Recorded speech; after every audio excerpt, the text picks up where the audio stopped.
Your music career was never compared to Joe Budden. Number one. Um, you are Caribou. You see, the reason why you can't speak to somebody like Joe Budden is because whether he wrote a song, which is almost like a pop song now, it's a very popular hip hop song, Pump It Up, or he wrote any of them other songs he wrote, they all came from his pen, his mind. He owns the publishing. Young Miami, you can't name 5 lyrics that you done wrote, and that's the problem.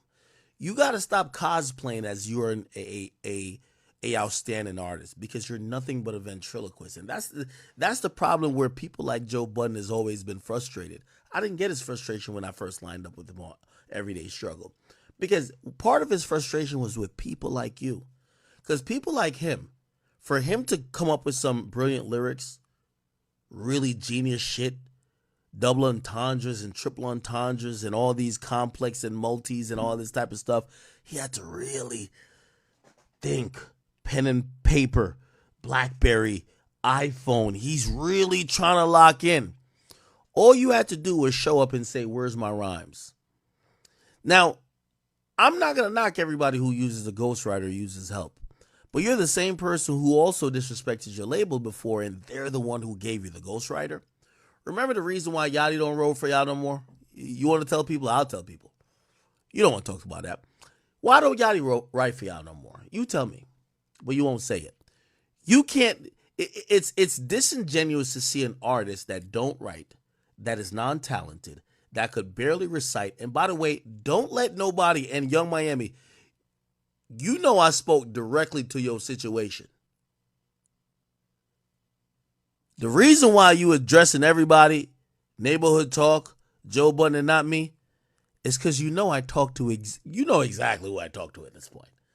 You don't want to say it.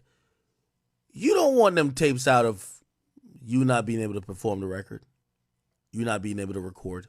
You sound remedial. You should never mention a real rapper in your mouth. You're just not that talented. The whole point with somebody like you is that when given and gifted a career is that you've just never had the you've just never had the passion to just to say, I'm going to just give a little bit more than average. And that's the problem. So when you talk about Joe Budden, I don't care if he went one-time platinum, gold, maybe only sold 300,000 records. You're not an artist. You're not an artist. You're an actor. You're a script reader. You've never written anything solid. I challenge Carisha to show us her crafting any record she doesn't write. You heard what Cat Williams says. He doesn't write. That is Young Miami. It's so sad that she's keeping this. Listen, Young Miami, this is what I believe. Number one, your podcast, I actually like your podcast. What you got to get over is that I don't think anybody said your podcast was ever trash. They just said that you didn't do it enough. You were still trying to parade as an artist, but it wasn't really parading as an artist because you weren't dropping mad music anyway. You're just lazy. You rather lay on your back, take some dick, suck some cock, get peed on, but you don't want to actually put in the work to write a record or even put in work to do the podcast. The people you're talking about, and I agree with Joe. If you win an award at the BT Hip Hop Award,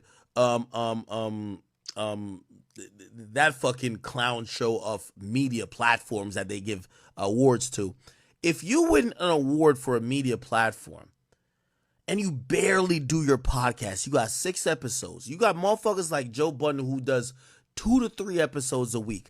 I'm over here streaming 8 hours multiple times a week. You have Gillian Wallow traveling all over the fucking world trying to interview the people who matter, talk about the things that's happening. You have Drink Champs going so crazy. You have Sean Cotton, who's all in the culture. You have Adam 22. You have Vlad.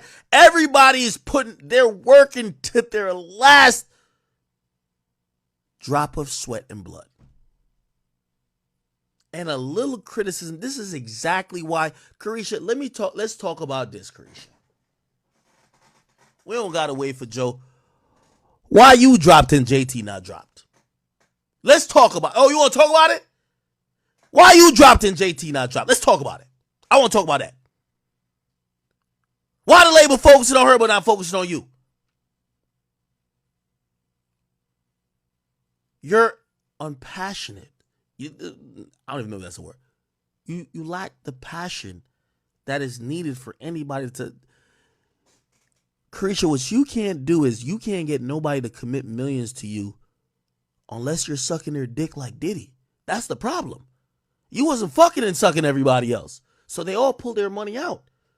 They all said, by the way, Carisha, answer this question before you get at Joe. Why are you dropped, but JT not dropped? Why don't they fuck with you? And why do they fuck with her? You know why? Because that girl, I don't give a fuck if she with Uzi. She don't want to go lay up under a nigga. She don't want to go lay up under a nigga and just suck dick and just try to get some money. She want to go work for hers. She rather perform in an airplane bathroom. Goddamn Olive Garden. She want to perform anywhere and she'll take any type of clowning and embarrassment because you know what? No matter if you want to say she's the most talented or not, she definitely got some passion. That's where you just don't go in.